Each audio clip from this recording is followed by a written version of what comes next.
Wrestling fans, I'm Dan Mirade. And this is the man of the hour, Leo Rush. It's all over BostonWrestling.com and our social media. But Leo, brother, they got to check out some of this merch. They got to. Check it out, fans, right now available on eBay. You can add this to your collection. Support Wrestling Insiders and keep wrestling legends working on eBay. Get this WWE NXT TakeOver War Games 2020 11x14 limited edition autograph poster signed by everyone on the event. Number 23 of only 100 made. Includes signatures from the Undisputed Era, Johnny Gargano, Damian Priest, Tomasso Ciampa, Timothy Thatcher, Io Shirai, Tony Storm, Rhea Ripley, Dexter, Loomis, and more. Comes with authentication hologram on the back of the poster. Also comes with mystery autographed 8x10 and an on-air shout-out from WWE Hall of Famer, Mr. USA, Tony Atlas, on Wrestling Insiders at your house. Get it now. Boston Wrestling Sports and the MWF explodes into a new year of unknown with professional wrestling content galore, and we need you to join our family. Every Tuesday night at 10 p.m. after we review the previous night's Monday Night Raw, it's Wrestling Insiders at your house with the unpredictable WWE Hall of Famer, Mr. USA, Tony Atlas. Wednesday nights after WWE NXT and AEW at 10 p.m., you never know who's going to show up on Wrestling Insiders Special Edition. Every Thursday night at 10 p.m. after our NXT and Dynamite review, it's Marty Jannetty's No Holds Barred Sex, Drugs, and Rock and Roll journey through the 80s and 90s on Wrestling Insiders Party with Marty. Friday nights after the lights go down at the Thunderdome on SmackDown, it's John Cena Sr.'s Wrestling Insiders Fabulous Fridays. Plus, look for classic clips, bonus live episodes, pay-per-view watch-alongs, and more. If you want early, ad-free access to all of our Wrestling Insider talk shows, our acclaimed studio shoot interview DVD library, and to help keep wrestling legends working during the worst of times, for less than a cup of coffee at Starbucks, join our growing family at patreon.com/Boston Wrestling. Expect the unexpected in 2021. This is Mick Foley. This is Harley Race. This is Shelton Benjamin. This is Mr. Wonderful Paul Orndorff. This is the Monster Abyss. And this is Daniel Bryan. This is JBL, and you're watching the MWF. Be there live.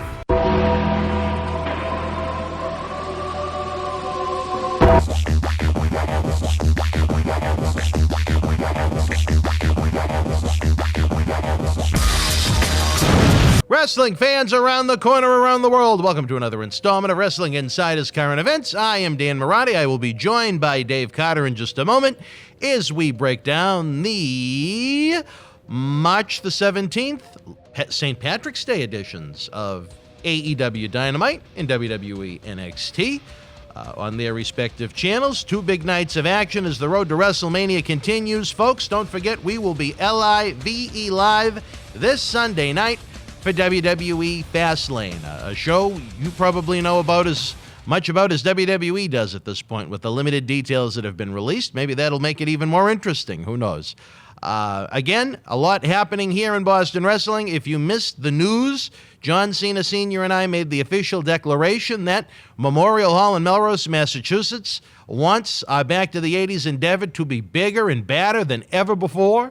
And it is going to take place Saturday, November the 13th, God willing, because it has been rebooked several times now. And as noted, not only are we sitting on thousands upon thousands upon thousands of dollars, thousands upon thousands have gone to waste in advertising and things like that we'll never be able to recoup. So we're planning on a blockbuster night, as not only will it be our Back to the 80s reunion, but it'll double as our 20th anniversary. That's right, the first ever Boston Wrestling MWF live wrestling event took place in September of 2001. We're going to bang it out, the 20th anniversary. What a day and night it is going to be. Make your plans now. I would say head on over to bostonwrestling.com, but there aren't many more details than what I just gave you, other than some specifics on tickets and so on. Tickets that have been purchased. The remaining tickets will go on sale later this summer, as obviously we have to replace Road Warrior Animal, who has passed away.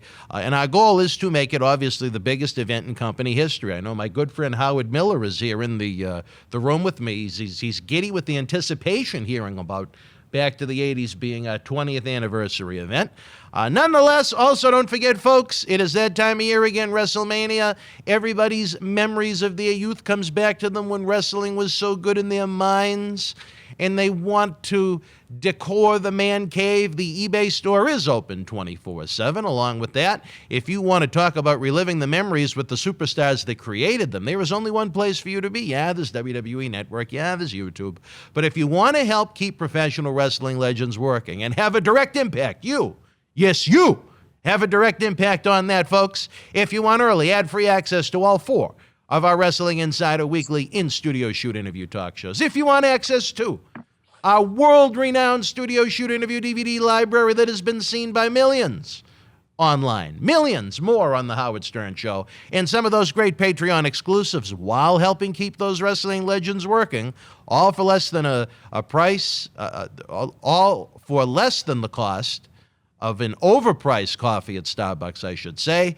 Head on over to patreon.com/Boston Wrestling. If that wasn't enough, we are literally less than 3 weeks away from Departure Dave, and we're trying to put together all of the shenanigans, the hijinks, the interviews, the live episodes, the autograph signings that'll be taking place at the Boston Wrestling Wrestle House in Tampa in an undisclosed location. It is not the Cena Mansion. Don't worry about that, but we're lining up some great guests. I hope to make announcements next week, put autographs on sale next week. We're going to have a lot of fun. I know you are excited to see some old friends, maybe make some new friends while we're down there, all before 2 huge nights of action, April the 10th and April 11th. 2 big days. Paul Bearer's birthday is April the 11th. Was April the 10th, and my anniversary with Linda Mirade was April the 11th. So one of those days was something good came into the world.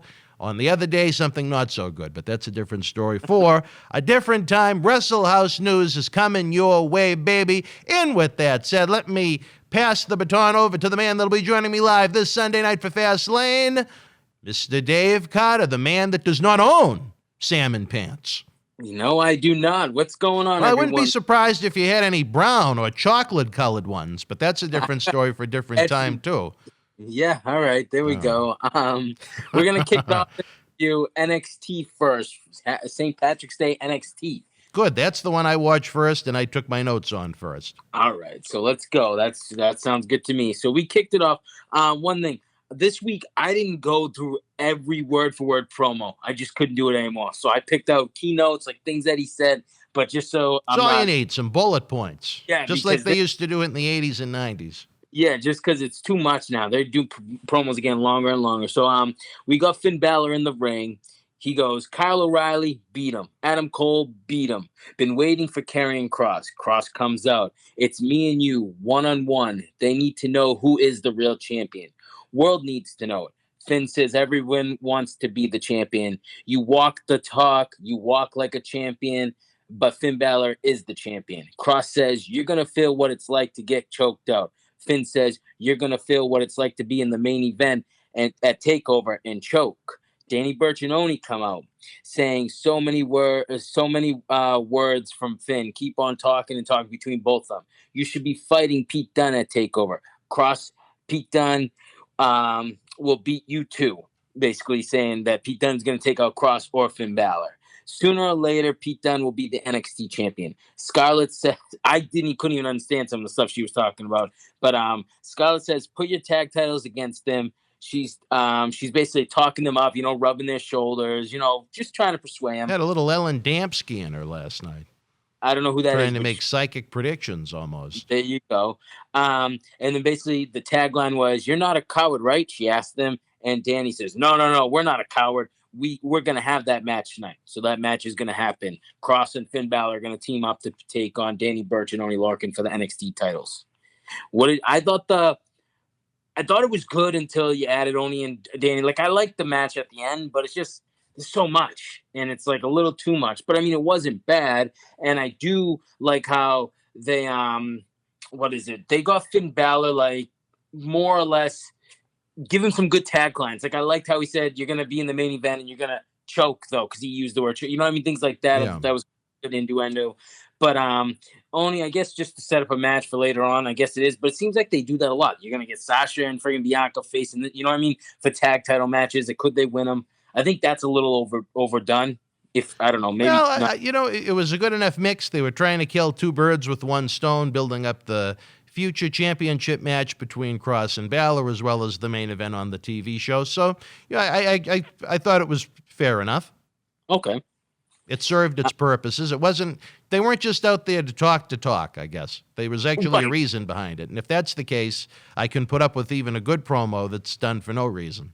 What about Scarlett getting involved on it? Do you think she should just stayed out of it? I think she's got a little Ellen Dampski in her. I'm not quite sure what her psychic powers are or her psychic abilities are, or even if they are psychic abilities. But, she adds to the Cross mix.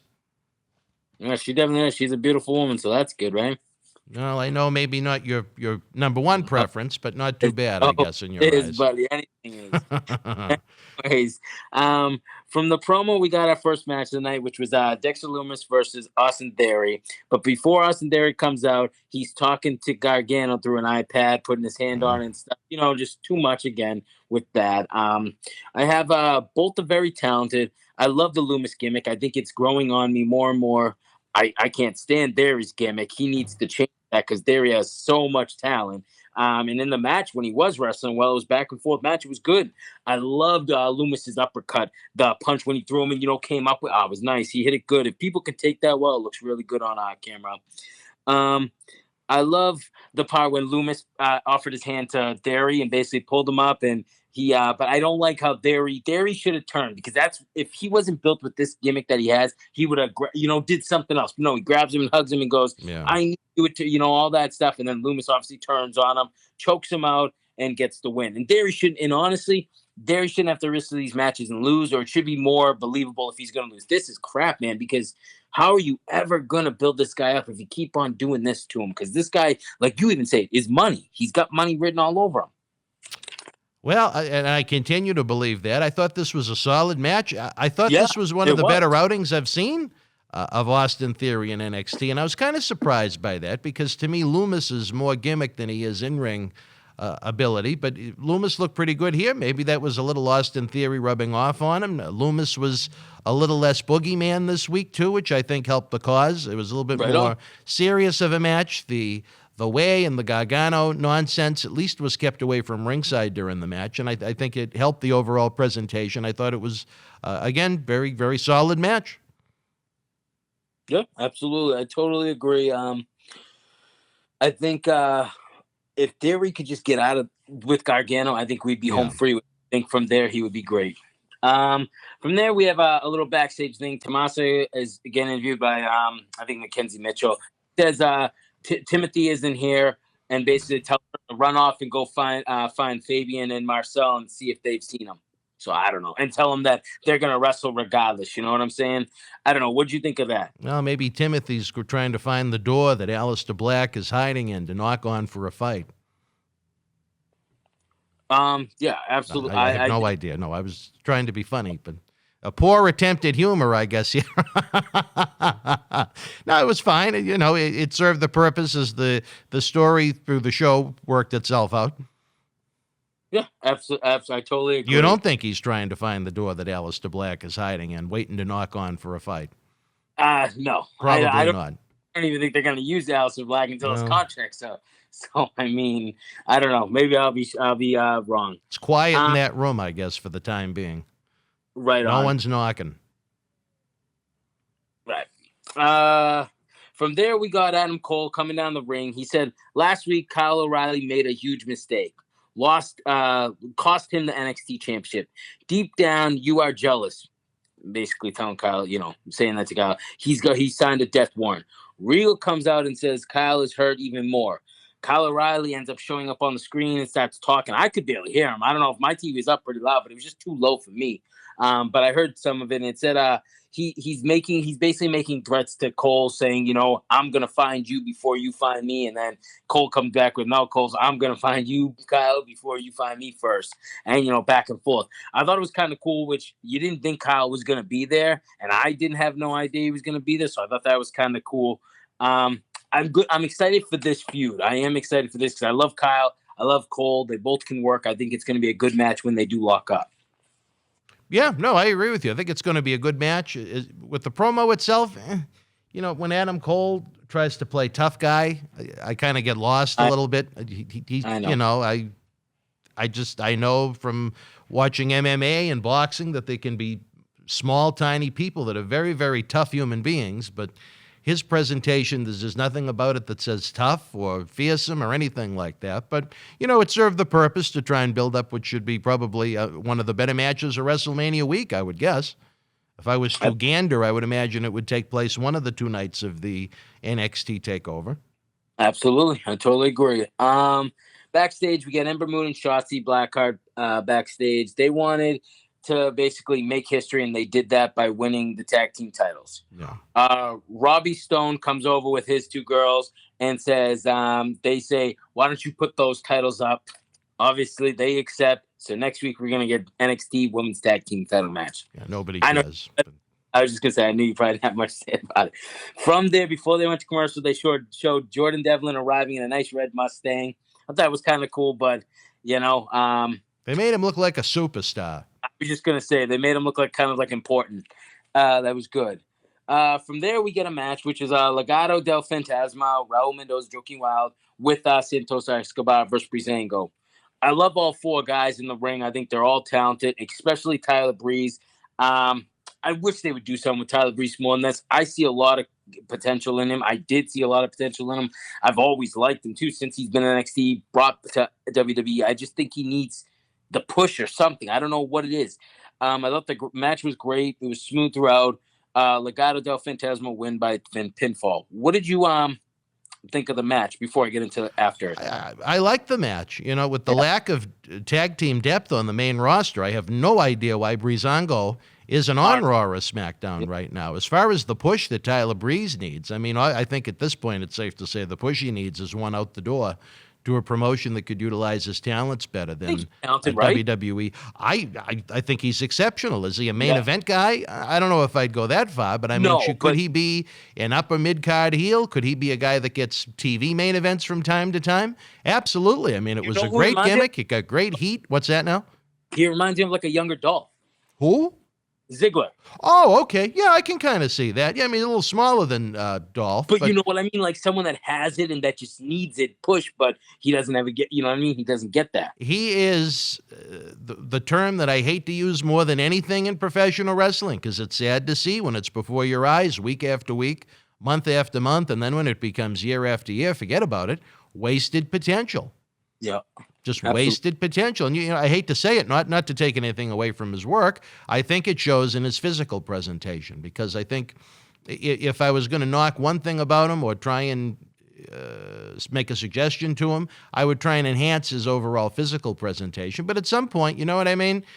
Yeah. You realize you are where you are, you're making the money you're going to make, there's no upwards movement, and you're going to go through the motions. Not to say that his in-ring work has been lazy. I don't think that at all. But as far as his physical presentation goes, I'd try and look a little more athletic if I were him. One man's opinion. No, I truly agree. After the match, Jordan Devlin comes out, gets on the mic and says, "This is what a real champion looks like. He doesn't need the 2 stooges that Santos has." Santos gets in the ring. Starts walking upstairs, and Devin says, "The ace is back in the town," which I kind of liked. I like that. Instead of saying, champion, the ace is back. It's something different. So Santos is just basically filling in. That's what Santos told him about Devlin. Devlin's just filling in. I like that. Sorry, I have to flip my page. Santos says he has made history being the Cruiserweight champion. Everyone forgot about Devlin. That he had the title. Honestly, for a little bit there until they showed him last week, I completely forgot too for a while. I knew him. It's just they hadn't mentioned him in so long that you forget that. You know what I mean? Because it just how wrestling is, just keeps on changing. Basically, he says, "Face me at NXT TakeOver and settle this one for all."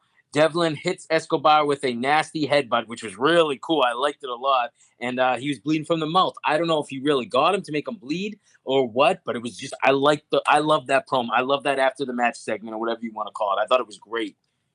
Yeah, a good segment overall. Great way to reintroduce Devlin to the NXT audience after being off of TV now, probably a year or so.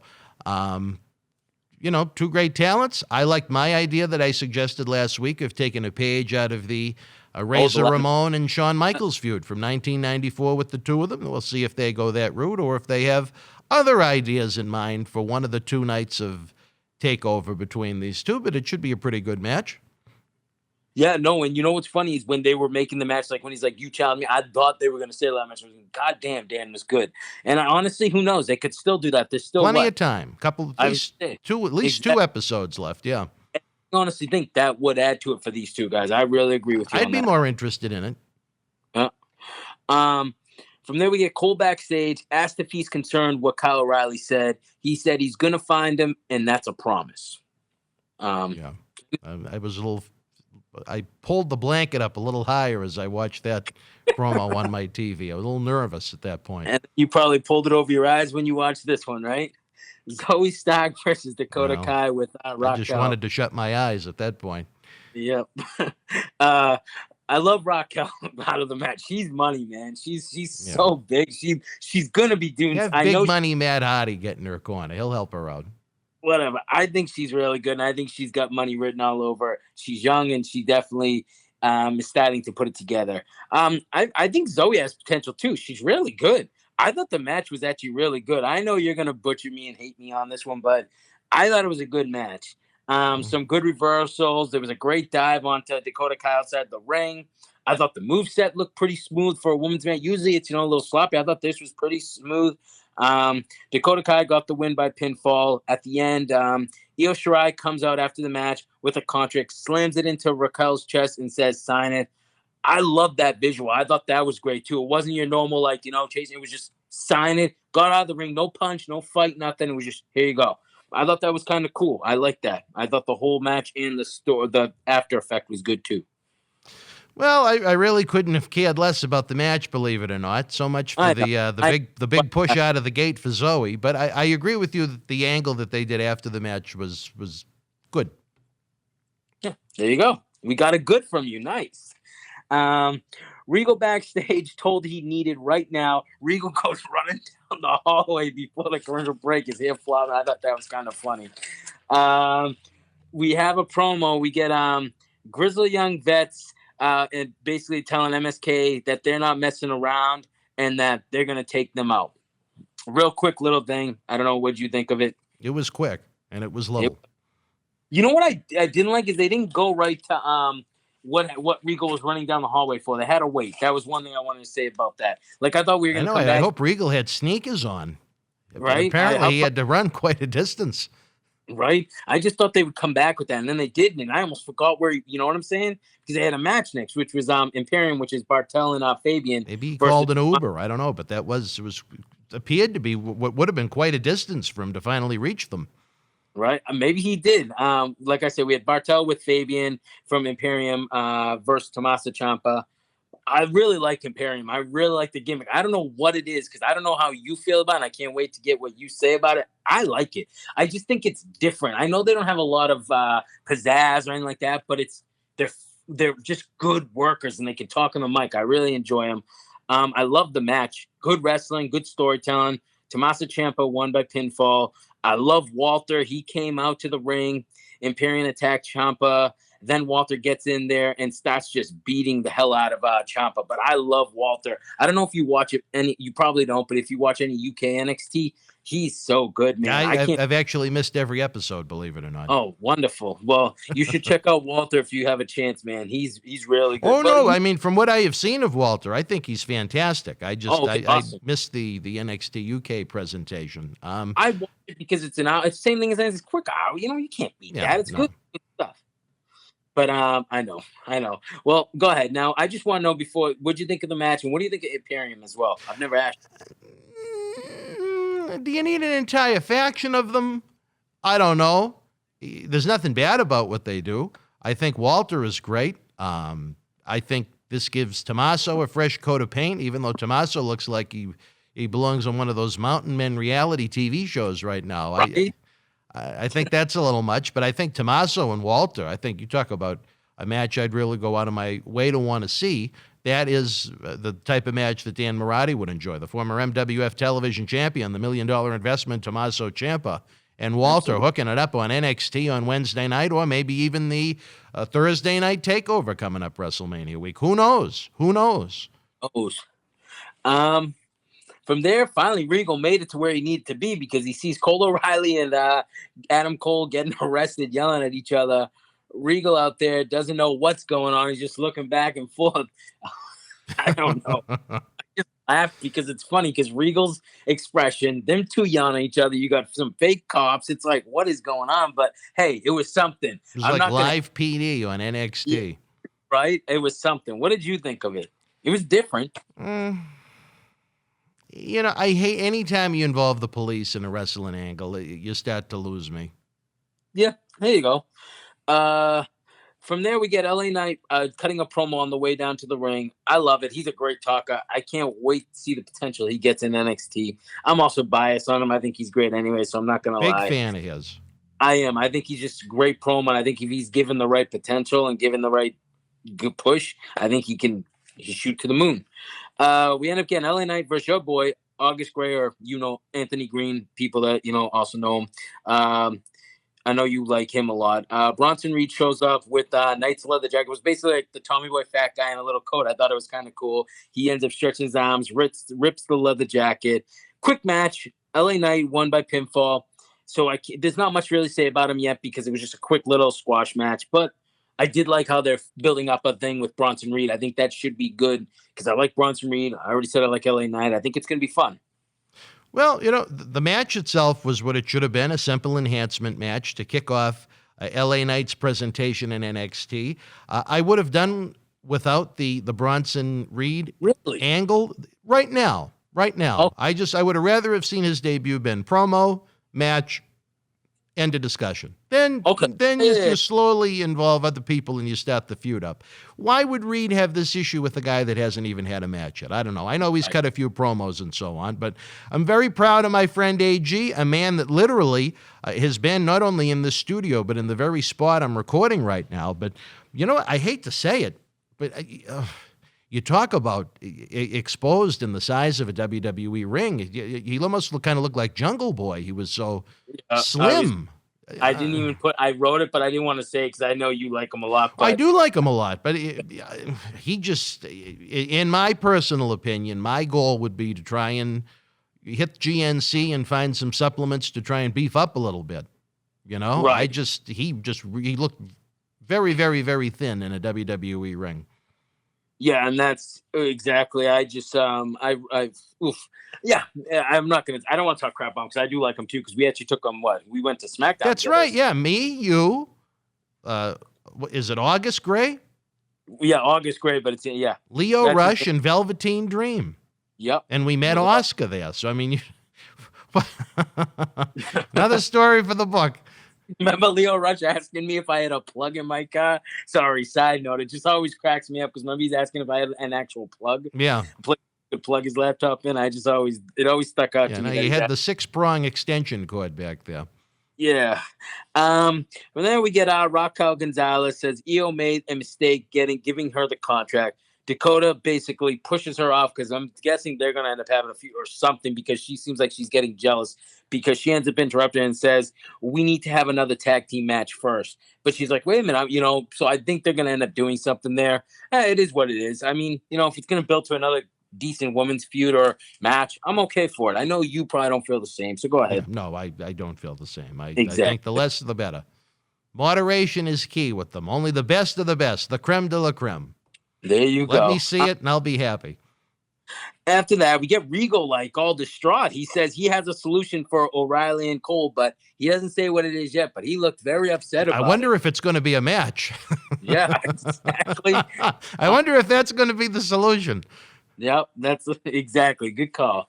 From there, we get the main event, which was the NXT Tag Team Title match. Cross and Baszler versus Danny Burch and Oney Lorcan.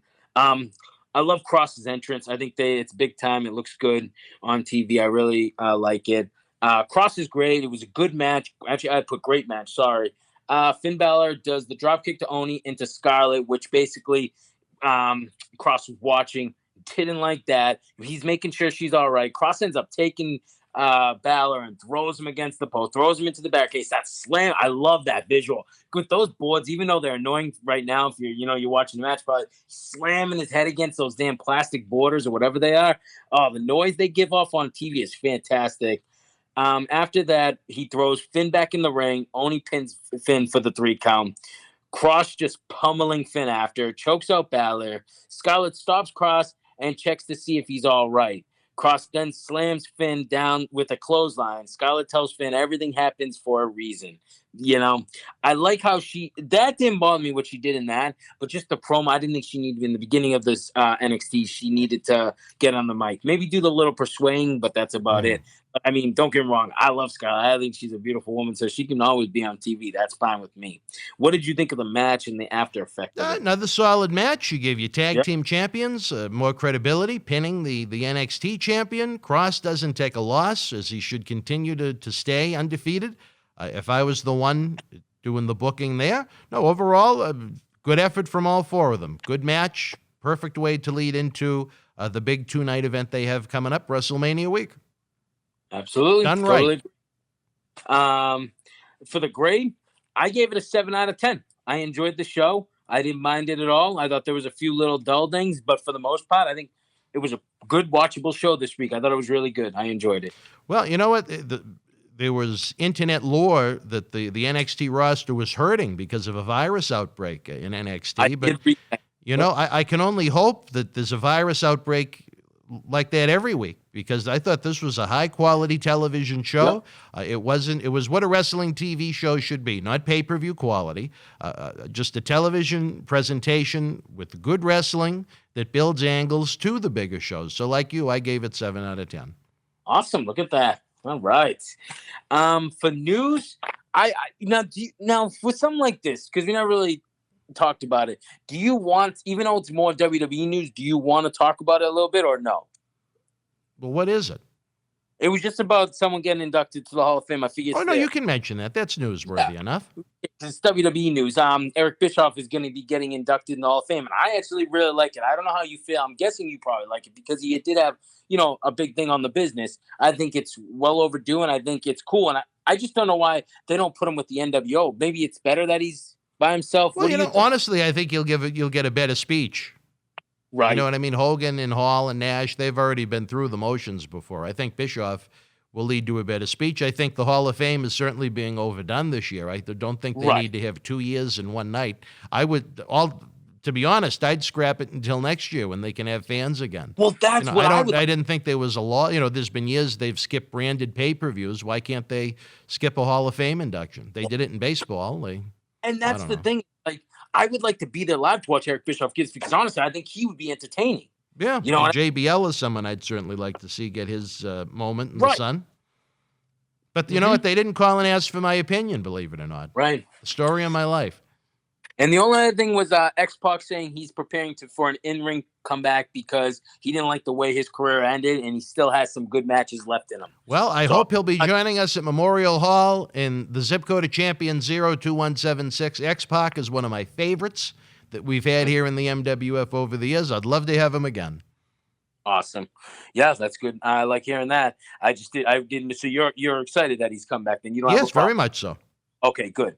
And that's all I got for news. All right, wrestling fans. Right now, we're going to take a brief timeout. Check out some of the great merchandise. We're going to be back talking a little AEW, and don't forget, at the top of the hour, 10 p.m. It is Wrestling Insiders Party with Marty Jannetty's no holds barred sex, drugs, and rock and roll look at the 80s and 90s, almost as wild as the messages on Dave's Tinder account. We'll be back after this brief timeout. Wrestling fans around the corner, around the world, I'm Dan Mirade. MJ in the house. Future WWE Hall of Fame, mind you. Let me tell you this. I'm not in there yet? No, not yet. Okay. But you will be. I will. You know Sean wants to be the first three-timer. Three-timer, yeah. yes. There you go. Let me tell you, you enjoy the in-studio shoot interviews 4 times a week. It isn't cheap to put these productions together, folks. We need your help. No, because they got to pay me. Okay. Coronavirus has killed the nightlife in a lot of ways. We are night owls, Marty and I, but that's a different story for a different time. One way you can help is to check out the great merchandise we have in the Boston Wrestling eBay store. It is perfect for any wrestling man cave or any collection. That's right. Check it out.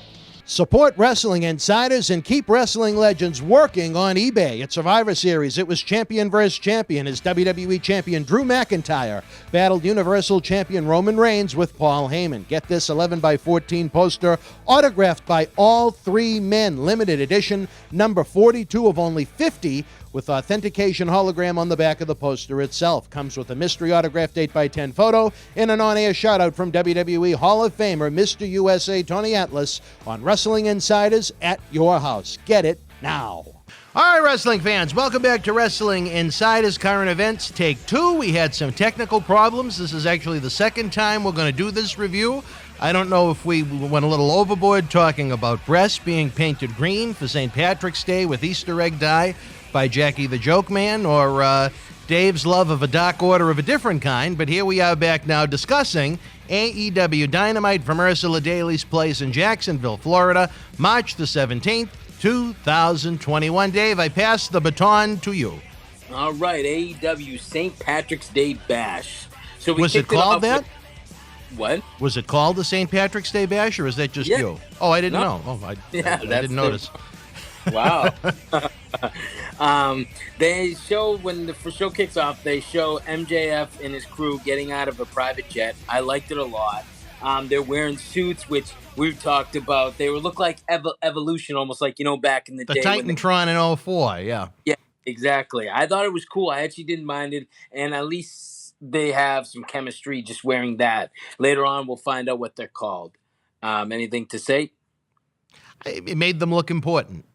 Exactly. There you go. From there, we get our first match of the night that built up from the week before. It was Penta versus Cody Rhodes. I thought the match was good. All over the ring, inside and out. Smooth match. Quick roll-up for the win was Cody Rhodes. Penta attacks Rhodes after the match. Dustin comes out with the gun club to protect Cody. QT Marshall shows up late, basically walking halfway down the ramp and stands there, and the whole family of Cody's is looking at him upset and just basically like, what's going on? How come he didn't come out sooner? And then that was that. I don't know what you think of it. QT does nothing for me. This is almost, and I didn't say this in the first review that we taped and got all tangled up with, so maybe this is a good thing to keep it fresh, but this almost reminded me of the landmine match. I thought it was a very good match up until the final bell, and then all the bullshit happened. Stop. I mean, how many people does Cody Rhodes need to protect him? Is he Joe Biden? Does he need the Secret Service with this nightmare family that he has? It's too much for me. I don't get it. I don't like it. I don't think it's necessary. I think it makes him look weak. I mean, imagine if back in the 80s, if Hogan had a stampede of 15 people running to his rescue every time someone, took a shot at him after the bell. Again, one man's opinion. I don't think there's a human being in professional wrestling outside of the Marshall family that really cares about what QT is going to do next, why he's late coming to the ring, what his antics are, what his ambitions are in AEW, what his plots may be in AEW. He may be a very high-qualified wrestling trainer. He might be a great wrestling mind. But as far as the presentation thus far from 2019 to 2021, if QT Marshall imploded with the landmine match, I would have not been bothered whatsoever. He adds nothing to the program. And as a side note, I do not understand why Penta's name is so long. I know you're a big fan of Spanish music, but Penta El Zero Miedo, I guess I'd really need Justin Roberts to roll some of the R's in that. Don't even get me started with that. I don't understand why Penta needs the name to be so long. Exactly. I don't know if that would fit on a driver's license, but again, that's just me. The match itself, very good. Everything else, hated it. Yeah, the Penta, that's why I call him Penta. Penta's good. I like that. Yes. From there, we get a Bucks promo. They talk about Ray and Pac.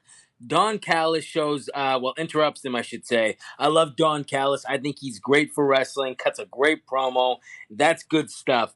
Interrupts him and says he brought the shirt to the Bucks for their father because of all the stuff that happened to him. He wanted them to kick him because that's, it'll bring back some of the fire back that they had.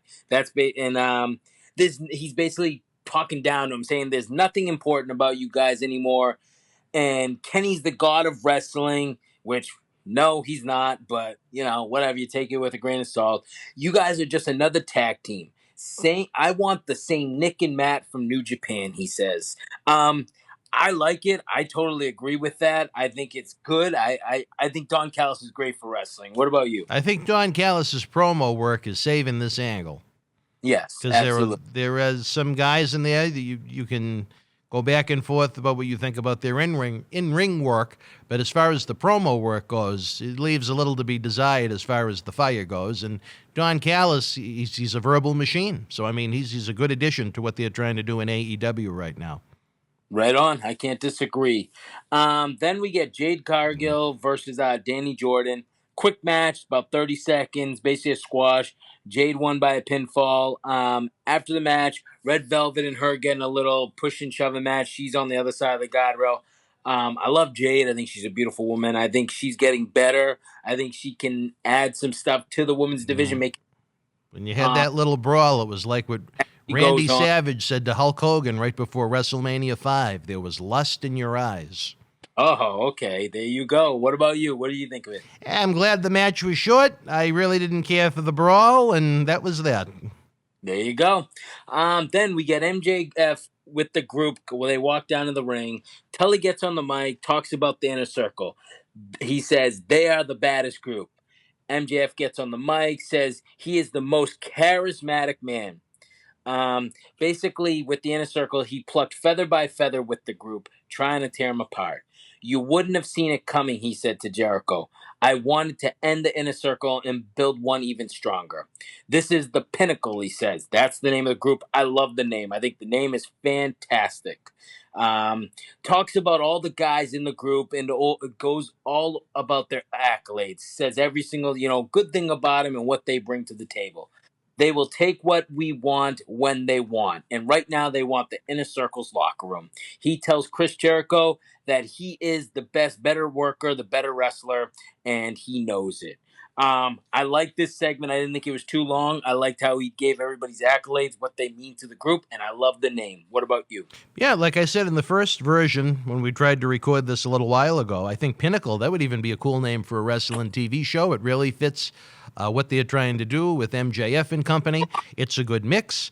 Spears really hasn't done anything of any meaning in quite a while now. FTR, they had those hot 2 pay-per-view matches when they first came in from WWE, and things have kind of cooled down for them. And bam, with that one magic angle to end last week's show, they're right in the main thick of things again. I think it was a good promo. It established them as a group, who they are, what they are, and why. It was a good execution. And you didn't have the run-ins. You didn't have the overbooked attacks. You actually let Inner Circle sell the beatdown for a week. Imagine selling something for a week. You couldn't even do that with a landmine match victim, but at least they were able to do that with the Pinnacle attack last week. A very good segment. I liked it. Right on. From there, we got a big match that you were just talking about that you didn't want. It was big. It happened, and it was a mess. We get Jurassic Express, Marco Stunt, Jungle Boy, and Luchasaurus with Bear Country, which is Bronson and Boulder, versus Butcher Blade, Matt Hardy, and Private Party, which is Isaiah Cassie and Mark Hewen. Match started off a mess. It settled down a little bit, but I just thought it was too much. I love Luchasaurus. I think he has a lot of potential. He was very athletic in the match, doing the flips. He just looked good. And I don't mean the flips like flip-flops and stuff. Like just doing the standing, like Apollo Crews. I think that stuff is so cool when someone his size can do that and also wrestle like a big man. I wish he would do a little more big man stuff because he is a big dude. But I think he has money on him at some point. Matt Hardy ends up getting in the match, just begging to get in because they've already beat the crap out of Marco Stunt and begs to get in. They tag him in. He does the twist of fate and pins him. Match was a mess other than what I said about Luchasaurus. I liked. What did you think of it? It was just horrible. The only thing that you could take from the results is that from Private Party, they just should have kept the entire match private for their own enjoyment off of television. It was just, it's like if you take a nap and you wake up and your child took a 64-pack of Crayola crayons and drew all over the wall. I mean, it was just a mess. It was just mayhem of not the variety that you want to see on a wrestling show. I mean, you talk about what's his name, Luchasaurus. I mean, they have him hanging out with the semi-midget and, you know, Luke Perry's son that weighs about 116 pounds. You know, it's he does. It's a lot to digest, I guess. This whole man, the butcher, the baker, the butcher, the blade, the candlestick maker, all of that. That's not for me. The Big bunny. money, Matt Hardy is not for me.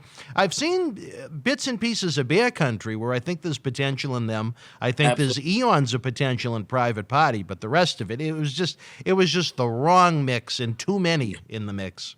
You know what Bear Country reminds me of is basically, honestly, Heavy Machinery. Tully, what's called Tucker and Otis. You know what I mean? At the beginning when they first came out, that's what I kind of a little bit. But hey, you know, hopefully they have a longer tenure than poor Tucker. But yeah, exactly. From there we get another bad promo. I didn't like it. Moxley and Kingston, they're just shoving this down our throat now. Moxley says he isn't in a good mood. He should be on the beach somewhere. Time to take care of the real problem, which are the Good Brothers. They don't like them. They start making fun of the Good Brothers in the promo. Kingston says, "This ain't Tokyo or Impact. This is our house." All right, I that was okay. But they're just shoving Kingston down our throat. They're shoving Moxley. Nothing's serious anymore. It's a big jokey, ha-ha thing. And they just keep this going. I don't know. I didn't like it. For someone that's 10 days off of a landmine match and a barbed wire match, you'd think he might be a little more angry and a little bit more serious. But then again, you could also argue the fact that if you were in a landmine match, maybe you deserve a visit to the beach. I don't know. I do know that Eddie Kingston should be transferred into the role of maybe a manager or a coach or a...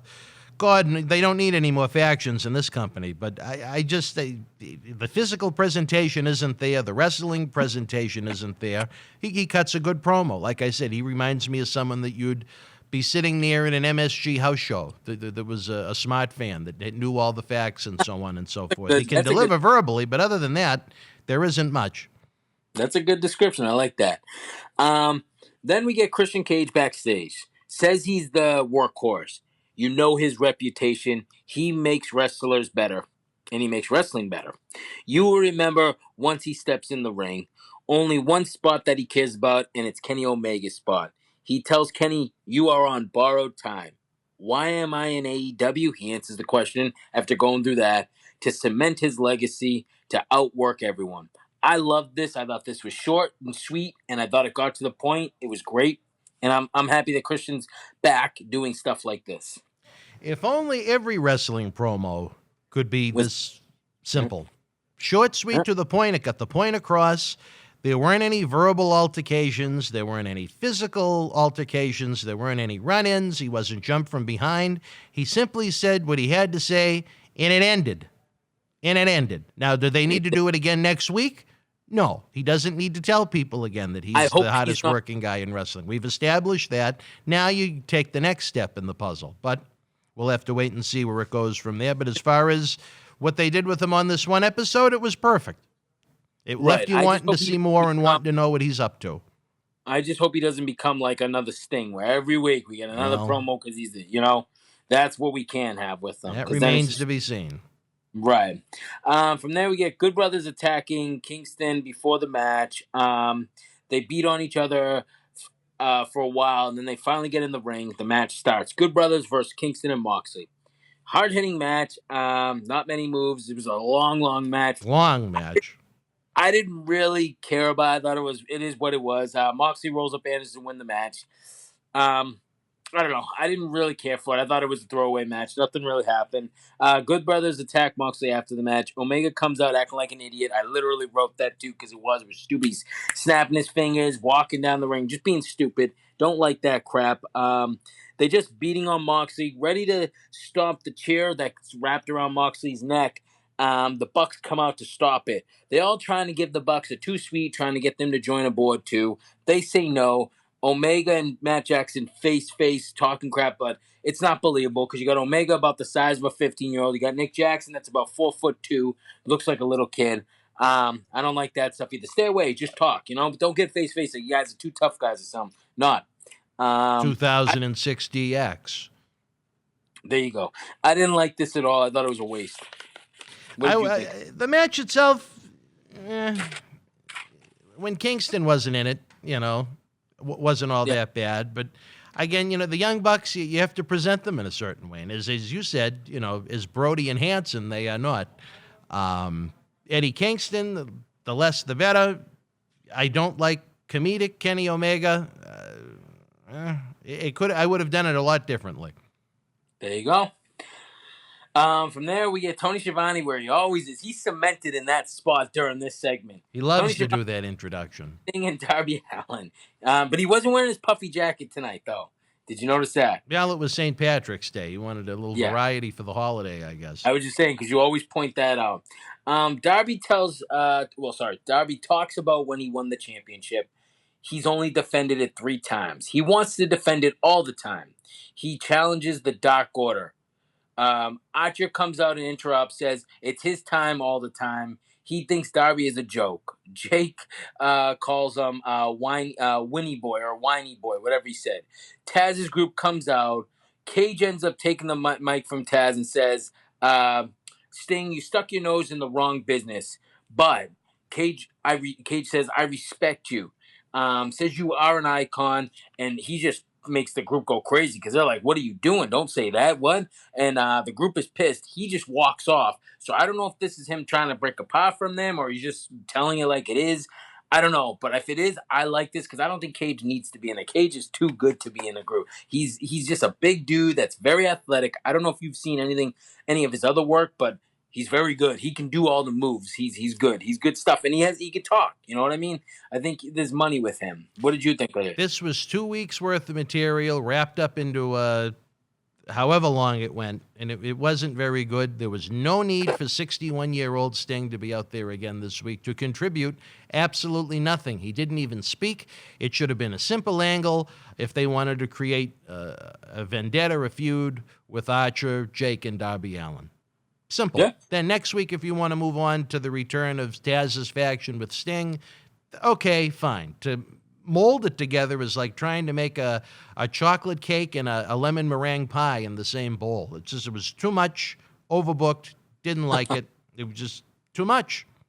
It's the problem with AEW. They go overboard with it. They didn't need to go overboard with it. Instead of having one segment that really wasn't all that good, that was all over the place, they could have had 2 that were good.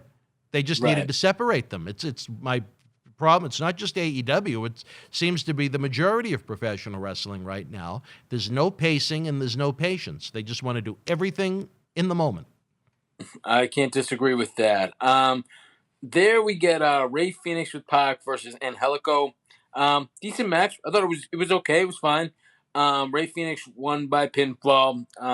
The match, like I said, it was nothing built up or anything like that. It was just a match, but it was fine. It was good. It was decent. What did you think of it? As I told you when we did this review the first time, that was the one note that I had about the match. Other than the result, it's a dash. Fine. No, it was a good match. It was a solid outing from both men. There was nothing spectacular about it, but there certainly wasn't anything bad. It was a good effort by both guys. Right on. From there, we go backstage and we see Merrel working out, asked about having a match against Chuck T and Cassidy again. He says he's done with that, and it's time to move on. And then Kip interrupts. Yes. Kip interrupts and says, "Wait a minute, he messed up my wedding. He talked bad about my wife. We need to have another match." And Merrel cuts him off and says, "Your wife ringside is the worst thing you can do," basically referring because when Lana I kind of like that. At the end of it though, Kip says they accept, so I'm guessing he's going to talk Merrel into or what, but I just don't like it. We have heard so much crap that Rusev wasn't used right in WWE. He's used worse than AEW, and everybody knows it, and if they don't, they're in denial because it's terrible. Or they don't watch it. Or they didn't watch WWE.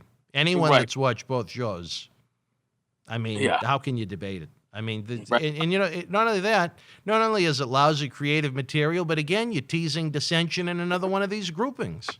How long has it been since Miro came into the world of Sabian and Penelope? Not even 6 months, I would guess. Yeah, he's only been there for you're right. You're going to break them up now? Again, you're talking about a married couple with no chemistry with Sabian and Penelope. In their real lives, they may be wonderful together. I don't know that. I don't know them personally. I know from the professional wrestling presentation, they're very boring together, and I think it takes away from Sabian. I know Sabian isn't the biggest guy in the game, but he's ultra talented. I think he's got a lot of potential to grow into a better spot in the company. Merrel, he should just be a machine. He should be an assassin. And instead, you have them working a vendetta with two imbeciles where they're going to build to, how was it kind of worded last week? Almost like a lumberjack match with arcade games around the ring? I mean, on planet Earth, who the fuck wants to see that? Right on. I don't know, man. It's like a joke just saying it. Like if you were to tell someone, oh man, they're gonna have a lumberjack match with arcade games all around. Someone's like, huh? Tell that to someone. Tell that. It sounds like something a little kid would come up with an action figure wrestling league. Like honestly, if I'm talking to my friends about wrestling and I say that, it sounds stupid. Like they won't even believe that it's real. Yeah. They'll think you're joking with or fucking with them. Yeah. I don't know. It's getting too much. Get Jackie over there. He'll take care of Penelope. Just give him some of that Easter egg dye and a paintbrush. Within 10, 15 minutes, you'll be all set. If it's one he doesn't like, that's Jackie's, what he would do with some of his exes. He'd only paint one of them green on St. Patrick's Day. He'd leave the other one to be the color of origin, so to speak. From there, we get Dark Order backstage with the little one saying he wants to accept the challenge. They say maybe in 12 years. They end up having John Silver accept it, so he's going to face Darby Allin next week for the TNT Championship. That'll be a good one, too. I can't tell you how much I hate the Dark Order. I know you love Doc, but we're talking in a different variety. If they blew up, not the little child, but every adult member of the Dark Order, if they blew up in the landmine match, never to be seen again, it would not have upset me in the least. It's uninteresting, it's boring, it's not funny, it's not fun, it's not over, it is horrible, it is horrendous. I hate the Dark Order. It is a reminder of Brody Lee passing away. There is nothing to gain from having them around now. I don't know why they don't get creative and come up with something new for those that they feel may have some potential and talent and just get rid of the rest of them. Or put them on one of the internet shows because they are horrible on television. They add and contribute nothing positive. And they don't even have real names. They're like 1, 2. Yeah, they have numbers. Like I said, it's like it's Adam Page and the Seven Dwarfs, so to speak. Right. And hi ho, it's off to work I go with these masked idiots. And like we were saying in the first beginning, if you have to choose between them, you don't have Hangman Page on, but you have Dark Order on. You have them on the other show. You have them on the. It's like too much. I'd rather see Page again then. Like we were saying though, you don't want, you could do without both of them, like, once every couple of weeks or something. But if you're going to have to choose, I want Adam Page on TV, not them, that's for sure. Well, you can say that twice. From there, we get the main event, which is a lights out match between Dr. Britt Baker and Thunder Rosa. Lots of weapons in this match, very violent. The slam from the top onto the chairs. Thunder Rosa and Britt Baker are both bleeding crazy from the head. They actually had real Christmas mats on. Wow, they were bloody big time. Thumbtacks with a power bomb on them. Britt Baker took that. Wow, I was impressed with that. This was an impressive match for females. I don't know. My one thing, like I said in the first taping, I don't know if it should have been the main event, but I guess with it being called Lights Out, I guess it has to be. But I think the MJF thing would have been cooler to be the ending because, I don't know, I don't know. I don't know if you're going to get... I don't think a promo is going to top that. Maybe last week's version where they did the big turn, but then I would have said that's an overbooked show. Right. I know what you're saying. Thunder Rosa ends up pinning Britt Baker for the win.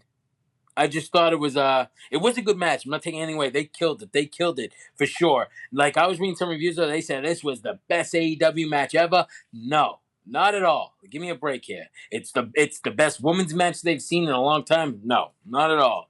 But it was a good match. They did a good job. I don't want to take anything from that. So what did you think of it? Well, I'm going to ask the fans a trivia question since you already know the answer to it as we did this review one time already. What do you think Dan Mirade's one complaint about this match is? We'll get back to that in a minute. As far as the match itself goes, they built this one up for quite a while, and they did a pretty good job with it. The ladies work their asses off. As much as I love the blood in professional wrestling, I'm not a big fan of it in women's matches. I don't know why. I just, not my cup of tea. And that's coming from someone that really likes blood in wrestling. I appreciated the intensity and the physicality they brought to the match compared to a lot of the AEW women's matches that are an embarrassment in my point of view. They should be proud of their efforts. It was probably the biggest match of their career, probably seen by more people than they've ever been seen by before. My one quorum, though, and I will, if for those of you that want to answer my trivia question, now is the time in 3, 2, 1. My problem with it is that it was way too close to the landmine match. I have no problem with them wanting to go all out with the women like that, to have it be bloody and violent and so on and so forth, but I would not have had it that close to a barbed wire exploding landmine match. I would have separated the violence a little bit. I would have waited a couple weeks, maybe even a month.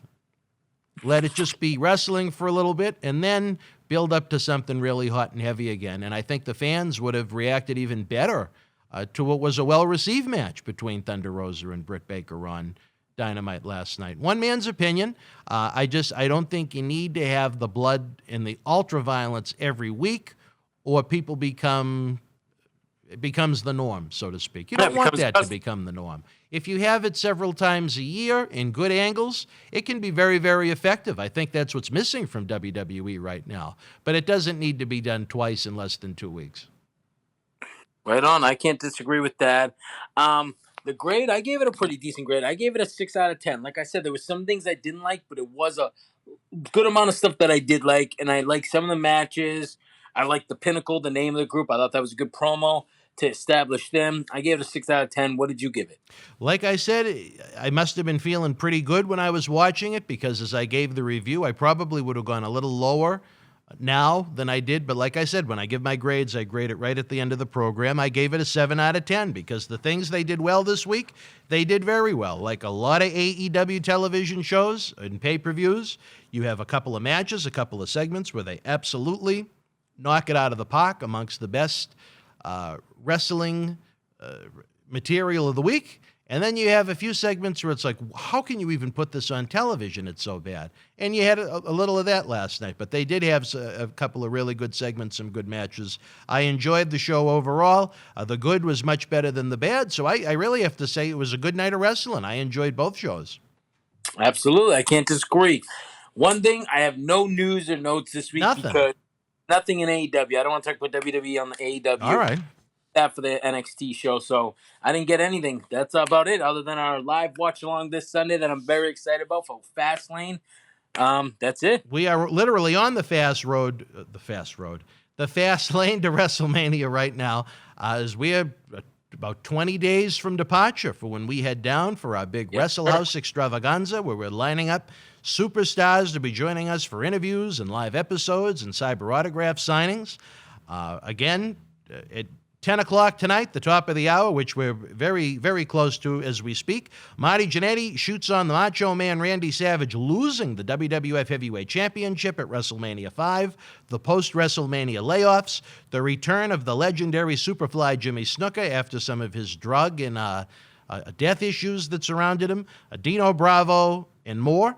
Tomorrow night at 10 p.m., after the lights in the Thunderdome go dim, John Cena Sr.'s dome is lighting up like Margot is the one spinning it. John shoots on The Big Show, Paul White. If you're an AEW fan, you may enjoy that one very much. Plus, we take a couple of fan questions and we discuss of the superstars that have been in both WWE and AEW, where has certain wrestlers, where have they been used better, AEW or WWE? So it's an interesting, thought-provoking episode. As always, we have the big 3+ hour Wrestling Insider Weekend Review Saturday night at 10 p.m., where it's one-stop shopping for all of the great interviews. And then, as Dave mentioned, Sunday night, 7 p.m. live, the man that loves to do a little breast painting on St. Patrick's Day itself, the joke man himself, a man whose humor knows no bounds, will hopefully be directing a very interesting evening of professional wrestling on WWE's final pay-per-view endeavor before WrestleMania and final pay-per-view on WWE Network before it transitions over to Peacock. So it should be an interesting weekend ahead, Dave. Absolutely. Now, is the joke man joining us or what? The offer has been presented to him. I don't know if he's still got dye on his hands or what. Like I said, he can't make a mess out of the control room, but he's a welcome guest if he's cleaned himself off. I know Shaw's told me today they're out of Easter egg dye. So he really did a number on these, the babas, as Quincy would call them. All right, well, yeah, I'm excited for Fastlane. I can't wait for it. It's going to be a good show, fun time. Absolutely. All right, wrestling fans, for Dave Carter, I'm Dan Mirade. We'll see you momentarily. Head back to the main YouTube page, youtube.com/BostonWrestlingCom for Wrestling Insiders Party with Marty. The World Wrestling Federation was live at the Houston Summit in Houston, Texas, Friday, March the 18th, 1988. In the opening contest, Ravishing Rick Rude beat Scott Casey. Demolition with the win over the Young Stallions. Don Morocco and the Ultimate Warrior defeated the One-Man Gang in Butch Reed. Dangerous Danny Davis victorious over Sam Houston. The Junkyard Dog beat Outlaw Ron Bass via disqualification. And in the main event, Hulk Hogan and Hacksaw Jim Duggan defeated the $1 Million Man Ted DiBiase and Andre the Giant. If you were in Houston live, share your memories in the comment section below. Use the links in the description box to keep Wrestling Legends working in our eBay store and on our acclaimed Patreon streaming service so we can bring you more interactive superstar shoot interviews to relive the good old days of professional wrestling. Check it out. Boston Wrestling Sports in the MWF explodes into a new year with professional wrestling content galore and need you to join our family. Every Tuesday night at 10 p.m. after our Monday Night Raw review, it's Wrestling Insiders at your house with WWE Hall of Famer Mr. USA Tony Atlas. Wednesday nights at 10 p.m. after NXT and AEW, join rotating legends on Wrestling Insiders Special Edition. Every Thursday night at 10 p.m. after our NXT and Dynamite review, it's Marty Jannetty's No Holds Barred Sex, Drugs, and Rock and Roll journey on Wrestling Insiders Party with Marty. Friday night after SmackDown, don't miss John Cena Sr.'s Wrestling Insiders Fabulous Fridays. Plus, look for classic clips, history videos, bonus live episodes, pay-per-view watch-alongs, and more. For less than a cup of coffee at Starbucks, get early ad-free access to our Wrestling Insider talk shows, our acclaimed studio shoot interview DVD library, and help keep wrestling legends working during the worst of times. Join our growing family at patreon.com/Boston Wrestling.